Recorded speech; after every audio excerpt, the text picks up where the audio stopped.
Son las 6:30 de la tarde, una hora menos en las Islas Canarias. Sean todos muy bienvenidos a la redacción abierta de la tarde, hoy viernes, en El Toro Televisión. Parece mentira, pero seguramente si cierran los ojos y recuerdan de lo que estábamos hablando aquí a principios de la semana pasada, estábamos en un centenar de casos por los brotes. Bueno, ha pasado una semana y ahora estamos hablando de 1 millar. Y entramos en una semana que va a ser clave, porque las medidas que estamos tomando por ahora no están dando resultados. Y nos vamos a empezar a preguntar cada día con mayor ansiedad si estamos ante la temida segunda oleada. Si así fuera, pues nos falta absolutamente de todo. Equipos de rastreadores. Miren, en Madrid, los rastreadores de Madrid en número equivalen a los que operan en un barrio en Alemania, en un barrio de una ciudad alemana, de Berlín, por ejemplo, para que ustedes echen cuentas. El panorama es bastante preocupante. Hay autonomías que destacan en esa preocupación, lógicamente. Una de ellas es Cataluña, Aragón. Vamos, si acaso empezamos con Cataluña. Cataluña ha notificado, sus autoridades, 1.343 casos nuevos en las últimas 24 horas. 13 fallecidos también en las últimas 24 horas.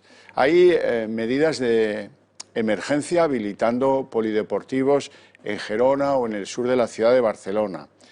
Y esta es una de las áreas, de las zonas que encaran la semana que viene, pues una semana crítica, dado el elevado número de contagios.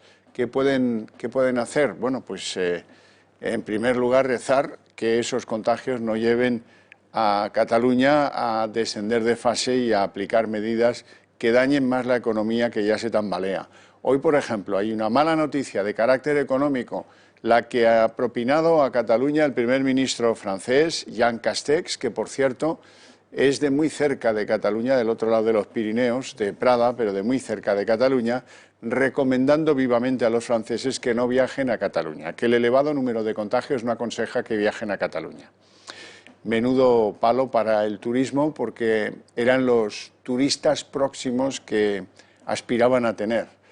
Por cierto, que no es el único país que ha impuesto medidas restrictivas para los españoles. Noruega ha impuesto 10 días de cuarentena a los que provengan de España. Así es que esto se pone muy serio. En Aragón, por ejemplo, en Aragón hay 23 residencias que acumulan brotes activos de COVID.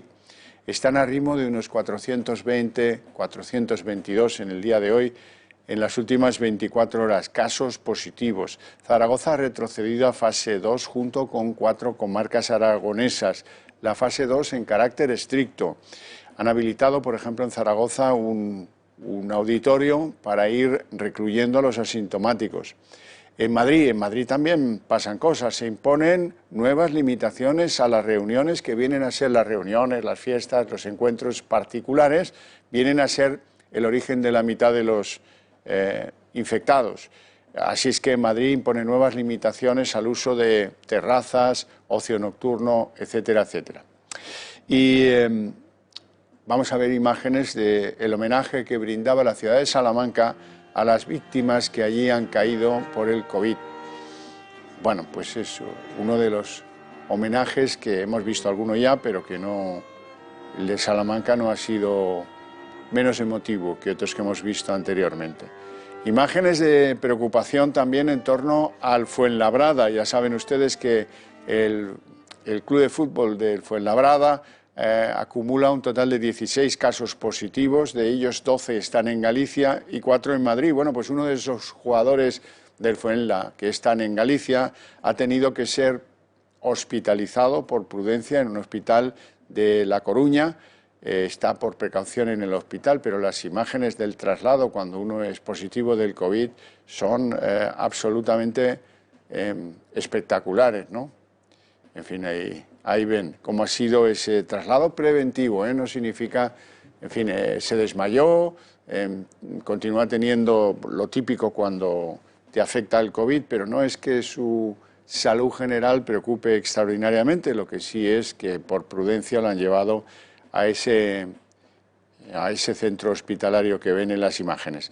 En el conjunto gallego, la comarca de A Mariña presenta todavía 56 casos justo un día después de que se haya levantado el confinamiento estricto. Pero bueno, ahí están, siguen todavía con 56 casos positivos.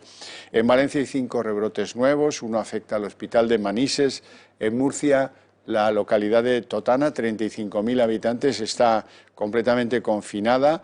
Hay 305 casos positivos en las últimas 24 horas. En Andalucía se registran 32 rebrotes distribuidos por toda la geografía andaluza, pero principalmente en Granada, en Málaga, en Almería y en Jaén. Y en el País Vasco también sigue un aumento del número de positivos, 136 en las últimas 24 horas, la mitad de ellos en Vizcaya. Y eso hace que extrememos esas medidas, y esta, que es una televisión de servicio, les quiere recordar qué es lo que hay que hacer y lo que no en una terraza. Cómo no contagiarse aunque vayas a una terraza. Nos lo va a explicar Patricia Tenorio. Ir a una terraza, tomarse un vino fresquito o sentarse a comer es algo que siempre apetece, pero ni en estos momentos hay que relajarse con las medidas. Distancia de seguridad, mascarilla, gel hidroalcohólico son los consejos básicos para no contagiarse en una terraza, pero los expertos dan más recomendaciones. Podemos juntarnos en una mesa de un bar o restaurante con amigos y familiares con los que no convivimos, sí, aunque siendo siempre conscientes de que el virus sigue circulando. Bueno, tampoco es para tanto. La llevas en el coche, luego cuando te sientas ya te la puedes quitar porque te tomas un vinito. Y aquí se está fresquito porque tenemos agua, tenemos la corriente de la terraza. Se entra con mascarilla, llegas aquí, la distancia, como habéis podido comprobar, está bastante bien. Y bueno, no hay carta, tienes el código QR ahí encima de la mesa, que bueno, si tienes iPhone te sale directamente, y la verdad es que encantados. ¿Y cuáles son entonces esas claves para esquivar el coronavirus en los bares? Primer consejo de todos, siempre mejor, al aire libre. Si tiene la posibilidad de elegir, en principio es más recomendable hacerlo fuera. En los espacios cerrados, las partículas de saliva con virus liberadas por alguien infectado podrían acumularse más rápidamente, y el aire acondicionado incrementa ese riesgo de transmisión. Se acabó lo del plato en el centro para compartir. No se debe compartir nada. La tradición del picoteo en el centro de la mesa deberá adaptarse para reducir riesgos por aquello de que cada uno meta el tenedor en el plato. Es mejor hacer como ellos, dividir en dos una misma ración. Y por último y muy importante, higiene en los locales. Sí, porque igual de importante es que nos cuidemos nosotros como comprobar que los responsables del establecimiento también se preocupan por reducir riesgos. Que se desinfecte entre cliente y cliente la mesa y que tengan todo lo necesario para estar protegidos. Y un último consejo. Cuando nos toque comer o beber y tengan que quitarse la mascarilla, recuerden siempre manipularla desde las gomas elásticas de los laterales, y para guardarla, siempre mejor, en un sobre de papel y no dejarla sobre la mesa o en bolsas de plástico. Y si ya estamos sin mascarilla, lo importante ahora es mantener la distancia de seguridad.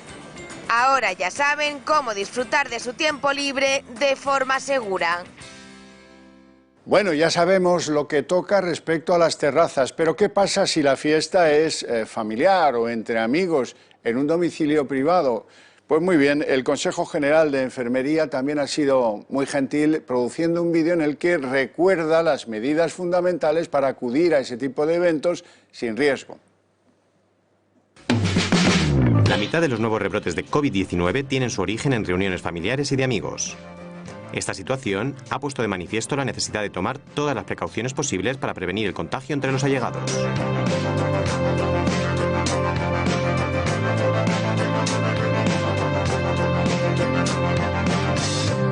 Antes de llegar, los organizadores deben pensar cuántas personas pueden acudir manteniendo la distancia de 1,5 metros en la mesa, recordando que los convivientes no necesitan esa separación. Si se puede, optar por celebrar la reunión al aire libre o en lugares con ventilación continua. Al llegar, es muy importante saludarse sin besos ni abrazos, así como realizar una buena higiene de manos con gel hidroalcohólico repartido por el anfitrión o cada uno con su bote. Antes de empezar a comer, solo una persona pondrá la mesa y se encargará de repartir los alimentos y bebidas para no compartir los cubiertos de servir.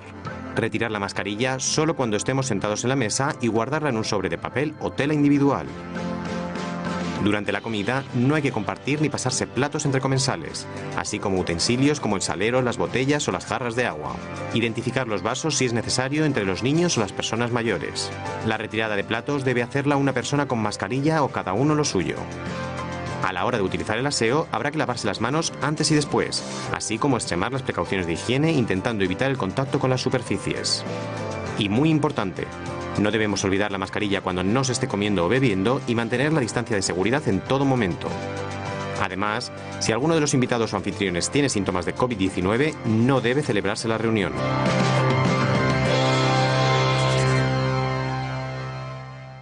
Segundo flanco cubierto. ¿Y qué pasa si sales por la noche? Hombre, no es muy recomendable, pero se puede hacer tomando las medidas adecuadas. Nos lo explica Alberto Soto. Si el ocio nocturno tendrá que volver a bajar la persiana, está aún en el aire, por imágenes como estas. Ni rastro de mascarillas, ni distancia social. Se reabre la polémica porque los últimos brotes masivos están relacionados con el sector. El ocio nocturno está sufriendo unos ataques que no le corresponden. Lo cierto es que se suceden los contagios en el ocio nocturno, los más alarmantes en Magaluf, en una fiesta de fin de curso en Córdoba y también en Totana, donde vuelven a fase 1 por el alto número de positivos en locales de fiesta. El sector propone soluciones. Poner en marcha un registro sanitario digital en los locales. Y también lo hacen las autonomías. En Castilla-La Mancha será obligatorio pedir DNI y teléfono. Tener certeza de que todo el que entra a un local de ocio, sabemos quién es y está localizado por si eventualmente tenemos que hacerle pruebas. Los empresarios insisten en que la solución no es cerrarlos. Sé que en alguna comunidad se ha tomado esa iniciativa, pero me parece una iniciativa infantil. Se refiere a Cantabria, donde pueden permanecer abiertos como máximo hasta las 2 de la madrugada, y a Cataluña, porque la Generalitat se plantea paralizarlos. También la OMS cree que son lugares propicios para la transmisión del virus y considera que podría ser necesario cerrarlos temporalmente ante los rebrotes. La clave es el aforo reducido, mascarillas y la responsabilidad de los jóvenes. Hay que seguir unas normas, pero normas estrictas, ¿sabes? Entre divertirse y respetar, pues yo creo que más o menos está respetando a la gente. Y no nos queremos dar cuenta de lo que puede llegar a pasar. Porque hay casi 300 rebrotes activos y los contagios siguen aumentando. Bueno, Cataluña, 1.343 positivos en las últimas 24 horas, 13 fallecidos. Tenemos que hablar con Cataluña y vamos a hablar precisamente con Lérida, con Ángeles Ribes, que es concejal de Ciudadanos en el Ayuntamiento de la ciudad del Segre. Muy buenas tardes, Ángeles. ¿Cómo estamos? Buenas tardes. Llevan mucho tiempo con medidas excepcionales en algunos lugares en Cataluña. Esto no parece que dé el resultado por ahora. Lamentablemente, los contagios van incrementándose. Hay algunas residencias de ancianos afectadas. Hay un albergue en la propia ciudad de Lérida de solicitantes de asilo donde se han detectado 25 positivos. Cuéntenos cómo viven esa situación. El problema es que las medidas que se han tomado básicamente han consistido en cerrar primero perimetralmente toda la comarca del Segrià y después, cuando se levantó ya por fin ese confinamiento perimetral, se ha perimetrado los municipios que teníamos más problemas de contagios. Pero claro, el cierre de que no puedas entrar ni salir si no se toman medidas dentro destinadas a controlar precisamente esa facilidad de contagio en unos grupos, en unas condiciones muy determinadas, pues evidentemente no sirve para nada. Y la prueba está en que tenemos que lamentar 8 nuevos fallecimientos, ya sumamos 259 pues, vidas rotas y familias destrozadas. Y lo único que están haciendo nuestras autoridades, el ayuntamiento entre ellos, pues son simplemente poner pancartas diciendo que mantengamos la distancia social, que no usemos mascarilla, que nos lavemos las manos. Al final, si no se toman medidas, esto va a ser un continuo y no va a haber quien lo pare. Y de momento no estamos viendo que se haga nada para paliarlo. Sabemos que el origen depende de los trabajadores temporeros, de la fruta, de la recogida de la fruta, etcétera, pero ahora ya estamos en una segunda derivada. Empieza a producirse contagios en residencias de ancianos, por ejemplo la de Alcarrás, o en ese albergue que tiene el ayuntamiento en el que usted es concejal, para la gente que solicita asilo. ¿Qué medidas se toman a ese respecto? Es que ahí es donde está el gran problema, es decir, sabemos que la transmisión, si sabemos que los espacios cerrados, las acumulaciones de gente son proclives a que haya contagios, evidentemente no tiene mucho sentido el no hacer controles precisamente allí donde sucede. Y la realidad es que ayuntamientos como el de Alcarrás, precisamente, que ha tenido ese gran problema en una de las residencias de ancianos, otros como Aitona, han tomado la decisión de contratar de motu propio rastreadores para que lleven a cabo un control de los contactos de aquellas personas que han dado positivo. Y esto en nuestro ayuntamiento no se está haciendo. No lo está haciendo la Generalitat, que es quien debería de hacerlo. El ayuntamiento de momento no ha tomado esas medidas tampoco. Y por tanto, ¿cómo vamos a poder controlar el que personas que a lo mejor son asintomáticas estén en contacto con otras y se vaya transmitiendo y propagando? Lo único que se ha hecho al final ha sido las decisiones, digamos, de más postureo, más visibles, como son poner una serie de carpas muy vistosas del servicio de emergencias de la Generalitat y poner banderolas y poco más. Y mientras tanto, pues bueno, los comercios cerrados, la hostelería cerrada y la situación económica va camino de la ruina total. ¿Cómo es el proceso de hacer test a la población? ¿Eso funciona o tampoco? Es que no se están haciendo, es decir, cuando uno da positivo, porque tiene... Cuando da positivo no, cuando uno tiene síntomas, automáticamente tiene que acudir o bien a su mutua de trabajo o bien a su centro de salud al que le corresponda, y a partir de ahí son ellos los que deciden si se hacen test o no se hacen test. En ese sentido, debo decir que la semana pasada se nos hizo el test a todos los trabajadores del ayuntamiento, incluidos a nosotros los concejales, y la realidad es que de los 1.100 test que se hicieron, positivos salieron muy pocos, lo cual quiere decir que la tasa de personas, lo que se llama ese contagio de grupo, pues es muy bajo, muy bajo. Por lo tanto, es muy fácil que a pocos casos que haya se multipliquen por doquier. Claro, yo entiendo que en una empresa privada, evidentemente, pues bueno, es la propia empresa la que decide si lo va a hacer o no lo va a hacer, pero en el caso de la población eso es algo que debería de hacerlo la Generalitat de Cataluña. Y yo insisto, se debería de hacer en aquellos grupos, en aquellos sectores de población que sabemos que son los proclives a tener contagios. No tiene sentido que se hagan generalizados porque donde se han de hacer es donde sabemos que puede haber focos. En empresas agrarias, en empresas de transformación cárnica, evidentemente en las residencias de ancianos y en aquellos grupos que sabemos que además son proclives a no guardar unas debidas medidas de seguridad, como son, pues bueno, adolescentes que ahora mismo tienen los bares cerrados pero que salen a hacer botellones. La cosa es que la semana que viene me temo que va a haber, si esto no cambia y ojalá cambie, me temo que el gobierno de la Generalitat va a tomar algunas decisiones porque el caso de Barcelona, por ejemplo, que es donde está el número mayor de positivos y, en fin, son ya muy preocupantes. En una semana hemos pasado de hablar de cientos a ahora que estamos hablando de 1 millar. Entonces, bueno, claro, algo van a tener que hacer. La cuestión es qué es lo que van a hacer al final, porque la decisión que tomaron en mi ciudad es relativamente fácil. Confinamos a 140.000 habitantes y dentro los dejamos y ya veremos qué es lo que pasa. Pero claro, una ciudad como Barcelona lo van a hacer. Y la realidad también es que la situación es distinta. Es decir, allí no tienen los problemas derivados de la campaña de la recogida de la fruta y por lo tanto, ¿cuál es el motivo por el cual se están reproduciendo incansablemente esta tasa de contagios? Insisto, la solución más fácil es confinarnos a todos. Pero si cada vez que vamos a ir sumando nuevas tasas de contagio nos van a confinar, al final, si no se toman otras medidas, lo único que se conseguirá con eso es, primero, tener a la población absolutamente agotada y, segundo, tener la economía totalmente derrumbada. Y no sé si esa va a ser la solución al final. Desde luego. Doña Ángeles Ribes, mucha suerte en lo que toca a la ciudad de Lérida, a toda Cataluña, y a usted en lo personal, muchísimas gracias por sus opiniones. Le deseo un buen fin de semana. dentro de lo que cabe. Pues claro.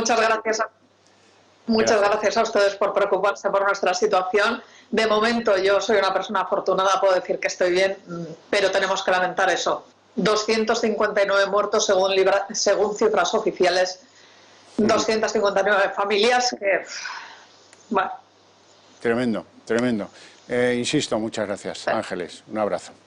Gracias a ustedes. Ya lo ven, entramos, como digo, en una semana en la que van a tener que tomar otro tipo de medidas, porque estar hablando de 1000 contagios en un día o estar hablando de 13, 15 muertos en un día es insoportable en un territorio, en una autonomía, en este caso la catalana, pero podríamos estar hablando de cualquiera de las otras en las que de repente, pues de un día para otro, como es el caso en Murcia de Totana, que de un día para otro y porque unos han ido a una fiesta, están confinados 35.000 personas en fase 1, o en Zaragoza, que están en fase 2, digamos, reforzada, pero que en cualquier momento se puede desatar un descontrol de los contagios. Bien, vamos a abrir el capítulo de la política, porque el capítulo de la sanidad, que también está muy conducido por la política, es muy abrumador. Vamos con la política. Estamos a solo 48 horas de que se cumplan 2 semanas sin que el líder carismático de Unidas Podemos, Pablo Iglesias, haya salido a explicar públicamente qué opina de la debacle electoral de su partido en Galicia, en donde ha desaparecido del Parlamento, o en el País Vasco, donde se quedó en la mitad de lo que era. Bueno, pues Iglesias está en otras cosas, hoy en una comida con el gran presidente Pedro Sánchez para ver, supongo que Pedro Sánchez está tanteando el territorio con Iglesias para ver en qué afloja de cara a empezar a negociar los presupuestos que son absolutamente una exigencia en Europa que el Gobierno presente presupuestos. La cuestión es que va a ser difícil que recule Iglesias en alguno de sus supuestos. Decía hace apenas 2 días que él para nada ha quitado de su agenda la derogación de la reforma laboral del Partido Popular, y ese es un asunto que enfrentará, si es que siguen en esa insistencia al Gobierno, con las autoridades europeas que nos han pues concedido una serie de ayudas, 140.000 millones, como saben, con algunas condiciones, sobre todo el no hacer bobadas. Bueno, en cualquier caso, no hay explicación del líder carismático a propósito de por qué se estrellaron electoralmente el día 12 de julio. La única explicación que les podemos ofrecer sobre ese proceso es de una forma humana lo que ya nos trasladó por escrito el Comité Ejecutivo de Unidas Podemos. La voz la pone Isa Serra y el argumento es el mismo. Son las peleas internas entre las formaciones que componen el grupo político Unidas Podemos la causa de la debacle electoral de Unidas Podemos. Y esta, cuando habla de peleas internas, por lo menos de peleas entiende bastante, porque no en vano fue condenada hace poco por haber insultado a unos agentes de la Policía Municipal de Madrid. Así es que de pelearse Isa Serra sabe bastante. Vamos a escucharla. Es evidente que las peleas internas han supuesto bueno, un problema a la hora de seguir trabajando en esta organización y de la imagen que puede haber generado para mucha gente en este país, pero nosotros lo que pensamos es que lo que tenemos que hacer ahora es poner en marcha esos acuerdos que se han llegado en esa Asamblea Ciudadana, que creo que enfrentan muy bien esos problemas, digamos, estructurales, organizativos de esta organización, ¿no? Y que lo hacen dando más democracia a la organización, fundamentalmente a los militantes de los círculos, cambiando esa estructura para que bueno, podamos tener debates sosegados. Y si ustedes se preguntan sobre las 7 asuntillos, algunos judicializados, otros todavía no, las 7 púas que están ahora afectando la vida cotidiana de Unidas Podemos, pues hay que anotar un avance importante. Hoy conocemos que fue José Manuel Calvente, el abogado que fue expulsado de Podemos, pero que mantiene una trifulca jurídica por esa expulsión al que le atribuyeron pues acoso sexual a una abogada que ha sido la gran protagonista de todo esto, Marta Flor Núñez.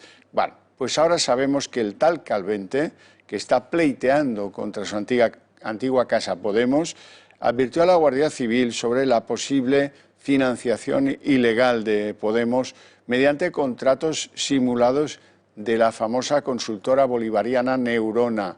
Esta consultora ha aparecido y reaparecido varias veces, la buscan en algunos países latinoamericanos por haber levantado dinero de los territorios de influencia de Evo Morales o de Correa en Ecuador. Bueno, esta consultora Neurona se replegó en España y se puso a trabajar para Podemos de la mano de uno que no se sabe muy bien si es parte de Neurona, amigo de los de Neurona o mediador de los contratos de los de Neurona, o probablemente las tres cosas a la vez. Me refiero a Monedero, Juan Carlos Monedero, que es el que está en el foco informativo que tiene que ver con Neurona siempre, sobre todo cuando se habla de contratos inflados para asesorar en las elecciones generales a Podemos. Ese es el asunto que va avanzando, que está judicializado, esto está en manos del Juzgado 42 de Madrid y donde probablemente pues vaya a haber más novedades porque ya saben que Calvente está citado a declarar en este mes de julio ante pues el magistrado que maneja esta causa. Esto lo vamos a seguir muy puntualmente porque de todo esto no va a derivar nada bueno para la formación de Pablo Iglesias y para su desarrollo como fuerza que sostiene al gobierno de la nación. Lo de la nación, entiéndase que a mí no me importa decir el gobierno de España, el gobierno de mi patria, a ellos sí, a mí no, pero bueno, en cualquier caso el gobierno de la nación también es. Y de Podemos nos vamos a ir a novedades en torno a ETA. ¿Por qué? Van a ver una cara que les sonará, probablemente pues ya no se acuerden de su nombre. Se trata de Soledad Iparaguirre, conocida en el mundo del terrorismo como Amboto. Bueno, pues Amboto ha sido condenada a 122 años por el asesinato de Luciano Cortizo. ¿Quién era Luciano Cortizo? Pues era un comandante del Ejército de Tierra que en 1995 murió a consecuencia de un atentado en León que le produjo la ETA. La hija de Luciano Cortizo también quedó herida y también sufrieron heridas 3 transeúntes. La tal Amboto, o si lo prefieren Soledad Iparaguirre, fue extraditada por Francia en otoño del 2019 y todavía tiene 11 causas pendientes en la Audiencia Nacional. Así es que la Iparaguirre tiene un largo camino de sentencias condenatorias, me temo, en los próximos meses y o años, ya iremos viendo. Bueno, y en el tinglado de lo político, todos están pensando ya en los presupuestos. Si el gobierno consigue presupuestos, es un factor que lo estabilizará. Solo tiene que no hacer animaladas para que en Europa se tranquilicen ante la existencia de esos presupuestos una vez pasen los controles. Claro está, que pudiera ser perfectamente que los hicieran y luego no pasaran los controles. Pero en cualquier caso anda el gobierno intentando con encuentros, comida, con iglesias, con tal, intenta pues construir quien le vote positivamente unos presupuestos que pues ya sabemos que no podrán conducir desaforadamente al gasto. Ya veremos en qué queda la posición de este gobierno bipartito, pero que en cualquier caso ya sabemos que tiene aliados que quisieran estar en la negociación de esos presupuestos, que tienen la voluntad de echar una mano en su aprobación. Es el caso de Ciudadanos. Y ahora les quiero señalar lo dicho por la diputada del Partido Popular, Elvira Rodríguez, persona que entiende mucho de presupuestos, que afea a Ciudadanos esto de querer ofrecer la mano diciendo que quieres contribuir a aprobar los presupuestos sin ni siquiera saber su contenido. Y no deja de tener razón doña Elvira. No lo sé. La verdad es que a mí a algunas de las contestaciones simplistas que hace Ciudadanos con respecto a brindarse a apoyar los presupuestos me sorprenden. Ciudadanos, yo espero, por la gente que conozca, que no esté en la firma por la firma. Yo ya se lo dije también el otro día a la ministra de Hacienda. Mire, el acuerdo por el acuerdo a mí no me parece bien. Aquí es el acuerdo por el contenido que tenga el acuerdo. Si el contenido del acuerdo es bueno, estaremos todos conformes. Bueno, y antes de que abramos la página de Economía, conviene que conozcan noticias bien preocupantes de tensión en escalada entre China y Estados Unidos. Ya saben que primero fue la administración Trump la que cerró el consulado chino en Houston y ahora la respuesta ha venido de las autoridades de Pekín con el cierre del consulado norteamericano en Chengdu. Bueno, la tensión crece y los mercados están altamente preocupados por ese nuevo escenario de tensiones. China ha ordenado a Estados Unidos que cierre su consulado general en Chengdu, en la provincia de Sichuan, en respuesta al cierre de su misión en Houston por parte de Washington. El Ministerio de Exteriores de China ha comunicado que ha informado a la Embajada de Estados Unidos en el país asiático de su decisión este viernes. Asimismo, ha señalado requisitos específicos sobre el cese de todas las operaciones y eventos por parte del consulado general. Según la cartera de Exteriores china, la situación actual entre ambos países no es deseable para el país asiático y ha delegado enteramente la responsabilidad en Estados Unidos. El secretario de Estado del país norteamericano, Mike Pompeo, ha defendido este jueves que China practica una tiranía al tiempo que ha pedido al país norteamericano y a sus aliados que trabajen para cambiar su comportamiento. President Trump has made very clear we need a strategy that protects the American economy and indeed our way of life. The free world must triumph over this new tyranny. That if we want to have a free 21st century and not the Chinese century of which Xi Jinping dreams, the old paradigm of blind engagement with China simply won't get it done. Todo esto llega después de que Estados Unidos diese 72 horas a China para cerrar su consulado en Houston, argumentando que hay un desequilibrio en las relaciones bilaterales y justificando que la medida es para proteger la propiedad intelectual y la información privada del país. Pekín lo consideró una provocación política y amenazó a Washington con adoptar contramedidas. China y Estados Unidos llevan años inmersos en una escalada de tensión que va desde la guerra comercial hasta las restricciones a periodistas y medios. Si bien en los últimos meses se han disparado a cuenta de la pandemia de coronavirus, de la que Washington culpa directamente a Pekín. Hacemos una pausa para unos consejos publicitarios y a la vuelta abriremos la página de Economía.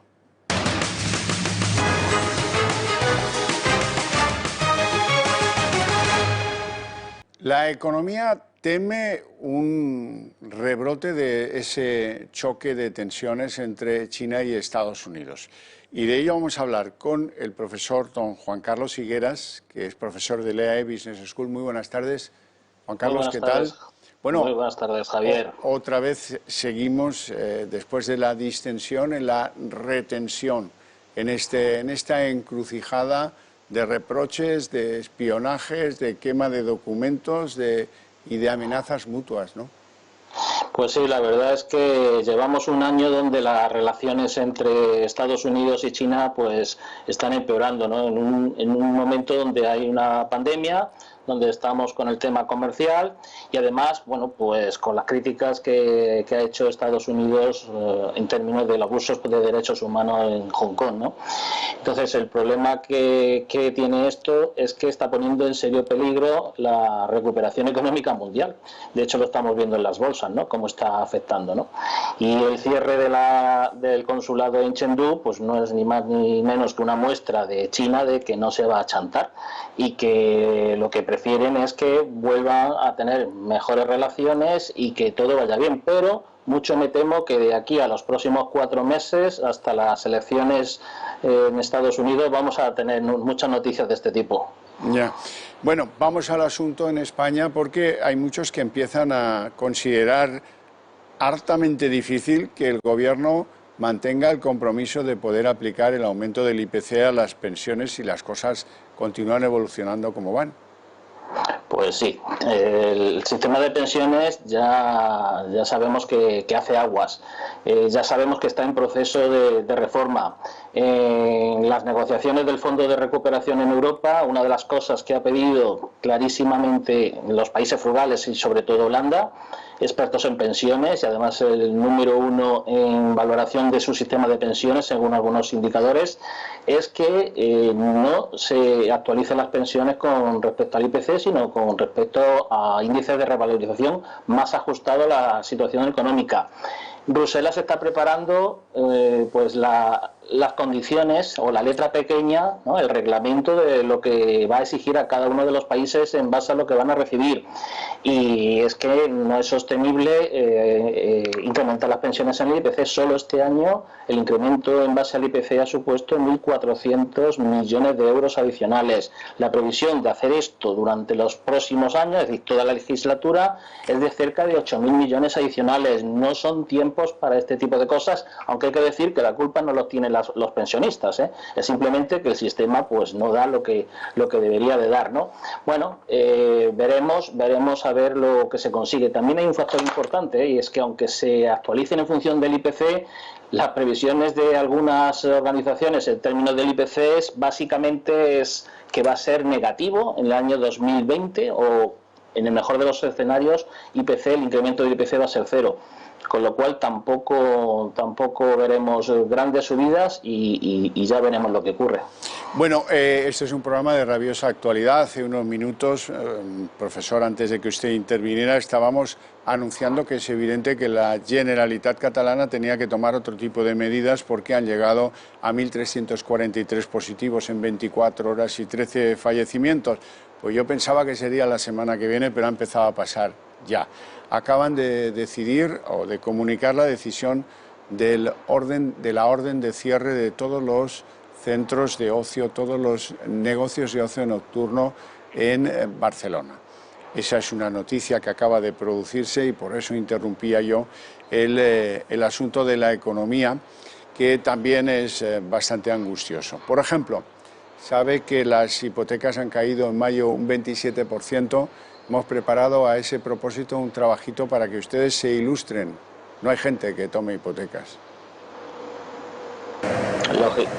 El número de hipotecas constituidas sobre viviendas inscritas en los registros de la propiedad se situó en 25.538 el pasado mes de mayo, cifra que supone un 27,6% menos que en el mismo mes de 2019, según ha informado este viernes el Instituto Nacional de Estadística, que recuerda que los datos proceden de escrituras públicas realizadas anteriormente. Con este retroceso, la firma de hipotecas sobre viviendas encadena 3 meses consecutivos de tasas interanuales negativas, después del retroceso del 14,6% en marzo, cuando se declaró el estado de alarma por la crisis sanitaria, y del desplome del 18% en abril. De acuerdo con los datos difundidos por el INE, el importe medio de las hipotecas sobre viviendas subió un 3,2% respecto a mayo de 2019 hasta los 127.145 euros, mientras que el capital prestado bajó un 25,3% en tasa interanual hasta los 3.247 millones de euros. Bueno, decía usted que lógico, sin duda, lógico, pero claro, impresionante, ¿no? Pues sí, pues son los efectos de la pandemia, la incertidumbre, la crisis y sobre todo pues que las familias no saben si invertir en una vivienda o ahorrar el dinero por si vienen tiempos peores, que van a venir, tiempos malos, ¿no? Pero como no sabemos cómo ni cuándo va a llegar esa famosa recuperación, y además pues hay previsiones de que si se aprueban los presupuestos generales del Estado aumenten los impuestos y haya un hachazo fiscal, pues muchas familias ahora mismo, por motivo de precaución, están al menos difiriendo sus decisiones de compra de vivienda, y eso lo vamos a ver cuando cierre el año. Desde luego. Bueno, y luego están los amenazados, los sentenciados. Es el caso de Nissan en Barcelona o es el caso de Alcoa en Galicia. Alcoa, precisamente vamos a ver imágenes de los trabajadores de Alcoa manifestándose frente a la delegación del Gobierno en Lugo. Acusan al Gobierno de inacción en todo este procedimiento, de, si nadie lo impide, de cerrar esas instalaciones. De momento sabemos que las partes acceden a ampliar hasta el 4 de agosto, tampoco es tanto el tiempo, la negociación del ERE para la planta del Lugo, pero en cualquier caso esto pinta bastante mal, ¿no? Pues sí, efectivamente. están en juego más de 500 puestos de trabajo, pero es que la planta de aluminio de Lugo pues es insostenible. La Alcoa pierde 1 millón de euros cada semana y ya ha decidido y ha negociado con los sindicatos que esto hay que finiquitarlo sí o sí. Sin embargo, las presiones que ha tenido la compañía pues han hecho posible que se amplíe el periodo de análisis de este ERE durante esos 10 días precisamente, no solo para llegar a una solución, que no hay mucha solución, salvo que parece ser que hay un inversor industrial que podría estar interesado en comprar la compañía y hacerse cargo, ¿no? Con lo cual sería una buena noticia para los trabajadores. Pero en cualquier caso, la situación de la compañía es compleja, primero porque hay exceso de capacidad productiva de esa compañía a nivel global, porque los precios del aluminio pues han caído en los mercados y además porque los costes energéticos que tiene la planta de Lugo también son muy elevados. Y seguramente a la propia Alcoa le interesa ese cierre para hacer que el precio suba en el continente europeo, ¿no? Bueno, vamos a escuchar juntos, si le parece, a Bartolomé Vargas a propósito de un análisis sobre la siniestralidad del tráfico rodado durante el confinamiento. Disminuye el volumen de tráfico porque ahora en el mes de julio ha disminuido un 7% a diario y un 22% en fin de semana, pero la siniestralidad, en cambio, en este momento en el que hablamos, entre 20 de junio y hoy, bueno, hasta ayer, 23 de julio, hay pues 106 muertos, un muerto más que el año pasado. Es decir, hay más siniestralidad y menor volumen de tráfico. De manera que esa constante se viene repitiendo. ¿Y cuál es nuestro análisis del por qué? Fíjense que la accidentalidad durante el COVID ha sido una accidentalidad basada en gran medida en salidas de la vía, en distracciones. Los expertos aluden a que el COVID ha generado procesos psicológicos de disminución de la atención, de la concentración, de las capacidades de percepción del entorno, y ha habido también un exceso de velocidad superior al periodo del año anterior, un 39% más de exceso de velocidad. También debida ¿a qué? Debida a los procesos generados que los hemos estudiado, los tienen ustedes aquí, durante el COVID, que son los cuadros de estrés clínico. Bueno, sin duda, pues puede que haya un estrés de los conductores que explique esos datos, pero el tráfico no se ha recuperado con arreglo a esa siniestralidad recuperada, según dice Bartolomé Vargas. Claro, bueno, lo que dice realmente es que en relación al volumen de tráfico que ha bajado, la siniestralidad está igual que hace un año. Y por tanto, que en términos porcentuales ha empeorado. Aquí lo que tenemos que decir es que, bueno, pues es posible, si lo dicen los expertos así será, ¿no? Que sea consecuencia de un aumento del estrés, de la fatiga, del cansancio, a lo mejor de pérdida de habilidades, porque te pasas 3 meses sin coger el coche y eso también puede afectar, no sé, la tensión, no sé, lo que sea, ¿no? Pero efectivamente lo que también hay que decir es que aquí están de buena noticia las aseguradoras, que durante los meses de confinamiento pues han ahorrado mucho dinero en siniestros, que también es importante. Muchísimo. Incluso las hay que son tan buenas, entre comillas, que alargan el año que viene 2 meses sin costes, lo que cubre la póliza, conscientes de que han tenido, a estos señores de las aseguradoras les ha venido a ver, en fin, la Bonoloto y el Euromillones juntos y a la vez. Alguien tenía que salir ganando cuando nos tocan las maldadas a todos. Vamos, si le parece, con el cierre del IBEX 35. Cerramos la semana con una caída de un 1,22%, 7.294,70. Sorprendentemente, en el lado de los que se comportan mejor está de pleno la banca, liderados por Bankinter, luego viene Bankia, el Santander, el Sabadell, todos en números positivos. El que más crece, Bankinter, 2,64%. En el lado de los que pierden posiciones en la sesión, Grifols, IAG, ACS y Celnex, para un cierre que tampoco es para dar noticias, ¿no? Bueno, acumula 3 jornadas consecutivas de caídas. El balance semanal es negativo. Ni siquiera en la semana de aprobación del Fondo de Recuperación, donde bueno, la euforia del martes pues se quedó en un índice alrededor de los 7.500, que parece que es un techo que no es fácil de sobrepasar.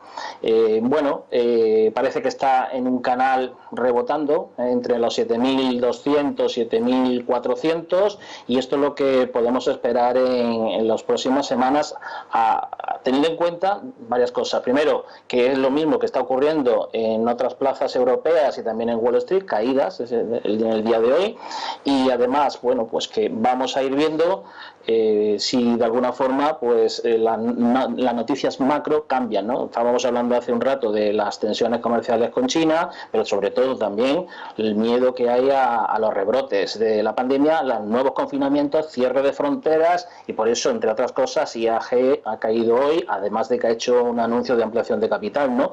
Y en el caso de Grifols, por ejemplo, la caída de Grifols evidentemente es una caída muy importante como consecuencia de varias cosas, ¿no?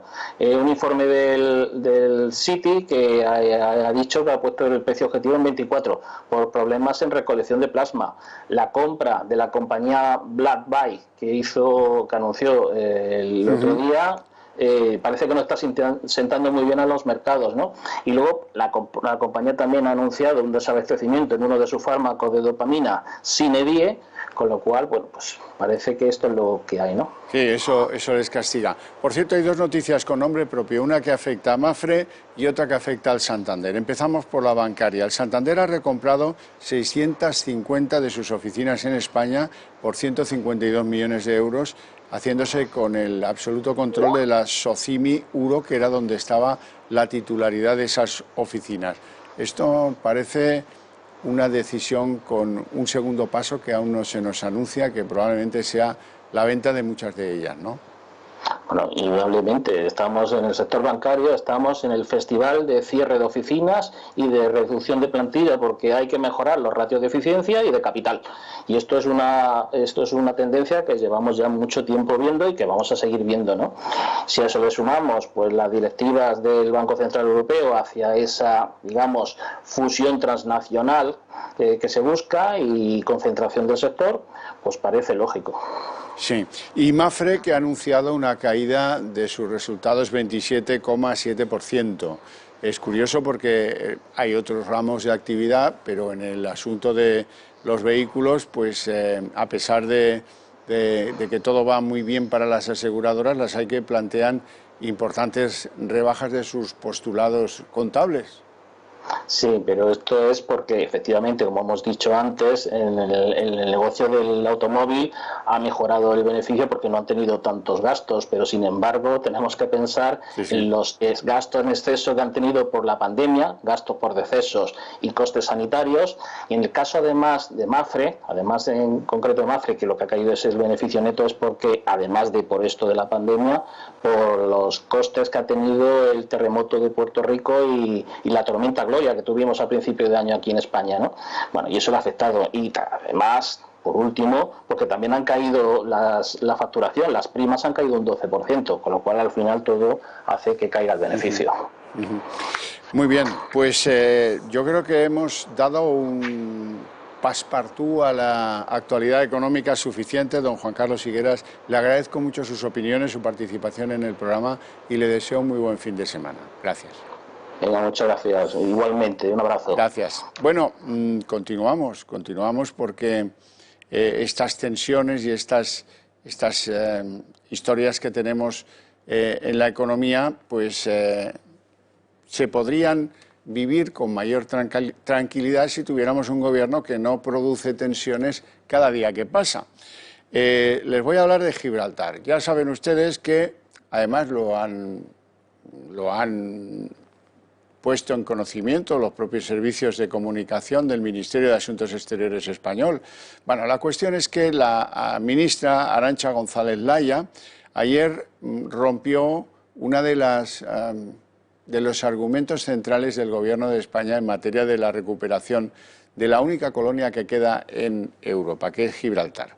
Lo hizo reuniéndose con Fabián Picardo, que es el ministro de Gibraltar, el ministro de la colonia gibraltareña, visto desde el lado británico, y pues dándole ese rango de bilateralidad que en el mejor de los momentos para las reivindicaciones españolas, porque el Reino Unido se marcha de la Unión Europea a través del Brexit, etcétera, etcétera, y era el momento pues de intentar algún acuerdo que restituya la vieja reclamación de la diplomacia española sobre la roca. Bueno, en lugar de eso, la señora Arantxa González Laya, con sus directores generales dándole rango de Estado a la colonia gibraltareña, pues ha puesto en cuestión los derechos o la reclamación de derechos históricos que ha hecho siempre España respecto de la roca. La cuestión es que esto ya empezó a llevarlo mal Miguel Ángel Moratinos en su etapa de ministro de Exteriores, dándoles unas prerrogativas que en absoluto fueron contraparte de otras medidas favorables por parte de Gibraltar. Gibraltar siguió haciendo de su capa un sayo, ampliando territorios que no son propiamente gibraltareños, en operaciones francamente lesivas de los derechos de España sobre la bahía de Gibraltar. Ahí tenemos una base donde se reparan submarinos nucleares averiados, ahí tenemos situadas buena parte de las empresas que buscan paraíso fiscal y que no son más que parásitos para la economía andaluza. Ahí tenemos situadas buena parte de las empresas de juego europeas que hacen negocio en España, pero no pagan sus beneficios gracias a sus asentamientos en Gibraltar. Ahí se hacen operaciones peligrosas para la ecología de la bahía, de refueling, aprovechando que la gasolina tampoco paga impuestos ahí, pues hay mucho mercante y barcos de toda índole que hacen el refueling en el mar, aumentando el riesgo de catástrofes medioambientales. Bueno, de todo eso el gobierno socialista se ha desentendido desde hace mucho tiempo, desde los tiempos de Moratinos. Y ahora Arantxa González Laya, como quien no quiere la cosa, y anunciando que habrá más reuniones con Picardo, y me ha caído fenomenal. Bueno, pues ha tirado por tierra cualquier vieja reclamación de derechos históricos españoles al sentarse en rango de bilateralidad con el ministro de la colonia. Por eso, pues están hechos una furia en la oposición y le reclaman a esa ministra que pues unos que comparezca en la Cámara de Representantes y otros ya anuncian que se van a interesar por su reprobación. Van a escuchar a continuación a Cuca Gamarra, diputada del Partido Popular, como arremete contra la ministra de Exteriores, Arantxa González Laya. Ante la reunión que se mantuvo en el día de ayer por parte de la ministra de Exteriores, González Laya, con el ministro principal para Gibraltar, Fabián Picardo, el Grupo Popular acaba de registrar la solicitud de comparecencia urgente en el Congreso de los Diputados. Estamos ante un nuevo error histórico por parte del Gobierno de Sánchez. Acaba de traspasar una línea roja, en este caso en relación a los derechos históricos que tenemos los españoles en relación a Gibraltar. Hablamos de la última colonia que queda en Europa. Por ello, lo que solicitamos además es la reprobación por parte del presidente del Gobierno de España en relación a esa reunión que se mantuvo en el día de ayer. Una reunión que cuestiona los derechos que tenemos los españoles, nuestros derechos históricos en relación a Gibraltar. Una reunión que se convierte en un balón de oxígeno para la posición negociadora del Reino Unido en estos momentos. Cuca Gamarra es la que llega más lejos, no llega tanto Edmundo Val, el representante de Ciudadanos, que pide que comparezca la ministra, pero no desvela si van a pedir su reprobación o no por este desliz diplomático que manda a hacer puñetas las reivindicaciones de derechos históricos sobre la única colonia que queda en Europa. Escuchamos a Edmundo Val. Esta misma mañana vamos a pedir la comparecencia, efectivamente, porque parece totalmente obvio que la ministra de Exteriores tiene que venir al Congreso a dar explicaciones sobre el porqué de esta reunión y sobre los temas que se trataron en esa reunión.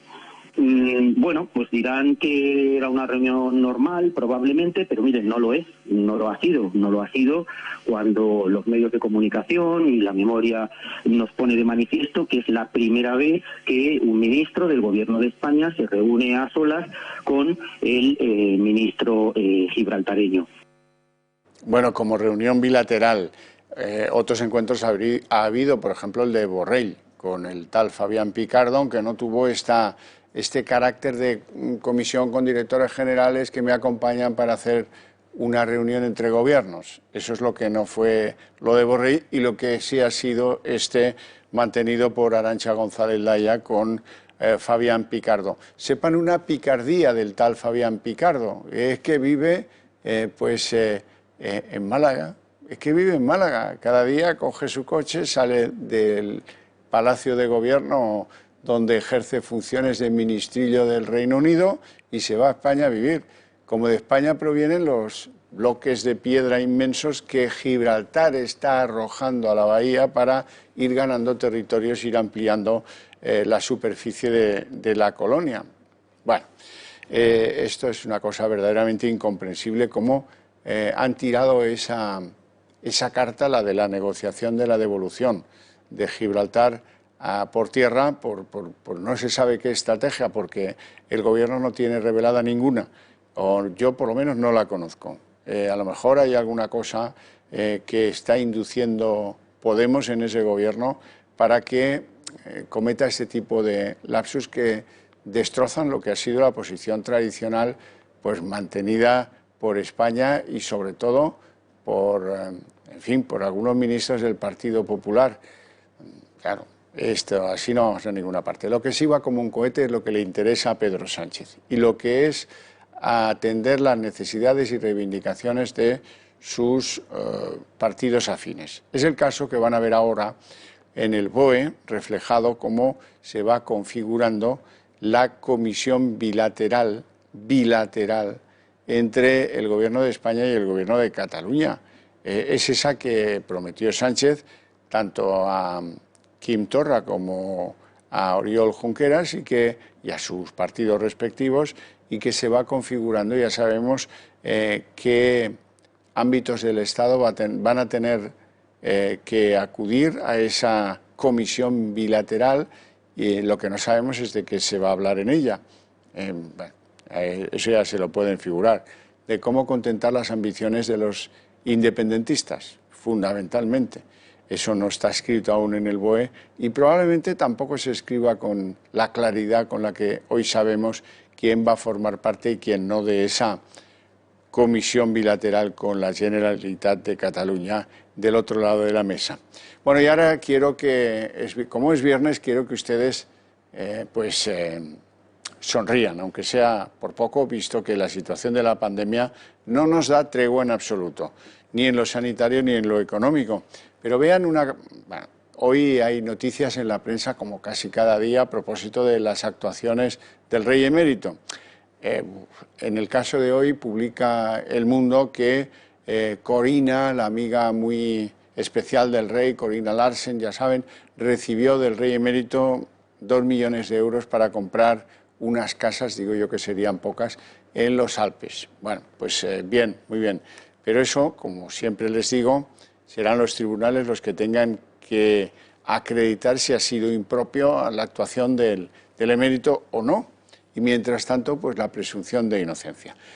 Lo que no tiene Susana Díaz, por ejemplo. Susana Díaz, que ha sido la campeona de toda la corrupción en Andalucía, que la ha tapado como ha podido, que ha mandado a los suyos a insultar a la jueza Laya, que ha hecho tantas y tantas cosas para proteger a Griñán o a Chávez o a los consejeros corruptos, aquellos que se iban en el coche oficial a comprar cocaína por los barrios peligrosos de Sevilla. Bueno, pues resulta que Susana Díaz, la campeona de los ERES, la campeona de los cursos de formación, que ese es un sumario que, por cierto, todavía no hemos llegado al momento de ver con claridad reflejado en conclusiones judiciales, pero que si los ERES estaban en 690 millones, el caso de los cursos de formación está casi por el doble.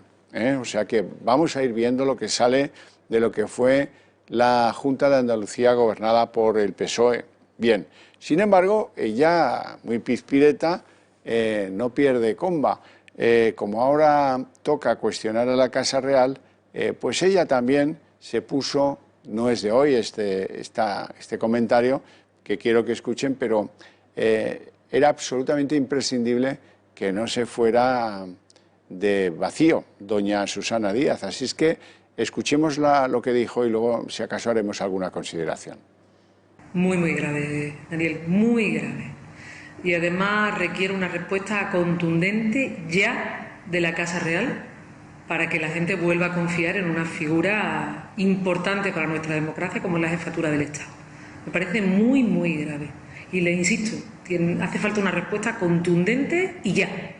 Es decir, ya inmediata, urgente, porque la gente, los españoles, tienen que volver a confiar en esa figura, en la jefatura del Estado. Forma parte de la arquitectura del Estado, de nuestro país, y eso, evidentemente, la justicia tiene que ser igual para todo el mundo. Y hay que demostrarlo. Yo no sé si esto requiere un golpe de amnesia.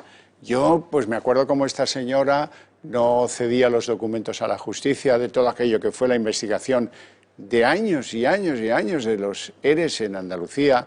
Me acuerdo que los compañeros de partido de esta señora metían en los ERES a personajes del PSOE, de la UGT o de Comisiones Obreras que no habían puesto siquiera un día el pie en la empresa de la cual se reflejaba su condición de víctima de un ERE y empezaban a cobrar. También me acuerdo de todas las peripecias de los directores generales y los consejeros de su administración. Recuerdo perfectamente cómo desviaban a una cuenta específica de la contabilidad en manos de Griñán, en manos de Chávez o en manos de la propia Susana Díaz, que los ha cubierto hasta el último día, como ha cubierto a la UGT andaluza. Me acuerdo con horror de lo que pasaba con los cursos de formación, cuando uno que, en fin, bueno, es igual, hay 3.000 ejemplos. Recuerdo uno que fue a unos cursos que organizó la Junta a aprender a soldar y lo enviaban a un prostíbulo. Y les daba igual, hombre, 8 que 90. Y ahí esta señora no apreció que es urgente, porque es un pilar del Estado, que recuperemos la confianza. Y la confianza que se rompió en la Junta de Andalucía, esta le importa menos, ¿no? Por lo que parece. Desde luego que sí. Desde luego que sí. Esto sí que es una sinvergonzonería, pero en estado mayúsculo, de doña Susana Díaz.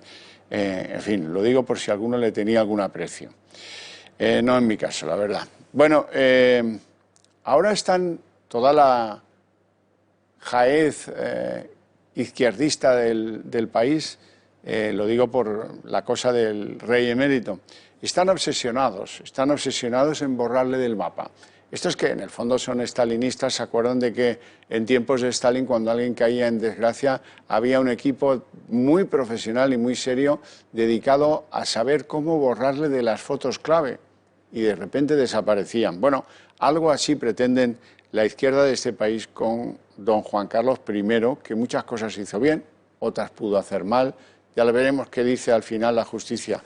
Pero lo que no tiene ni medio sentido es que ahora los que fueron unos claqueros y le dedicaban parques, estatuas y monumentos y yo qué sé las cosas, ahora van a la carrera olvidándose de esa presunción de inocencia de la que gozamos todos, también el rey emérito, lo recordaba Felipe González, pero bueno, en cualquier caso, en esto los ayuntamientos de izquierda no quieren perder comba, quieren que desaparezca todo lo que tenga recuerdo o elogio a la figura de Juan Carlos I. Si fue un parque, si fue una estatua, todo eso da igual.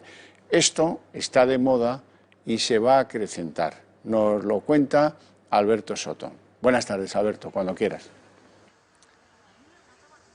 Buenas tardes, Xavier, y desde donde no va a desaparecer es precisamente de aquí. Mira, estamos en el Campo del Moro, un parque que da justo a la trasera del Palacio Real, gestionado por Patrimonio Nacional. Aquí también hay un busto del rey emérito, don Juan Carlos I.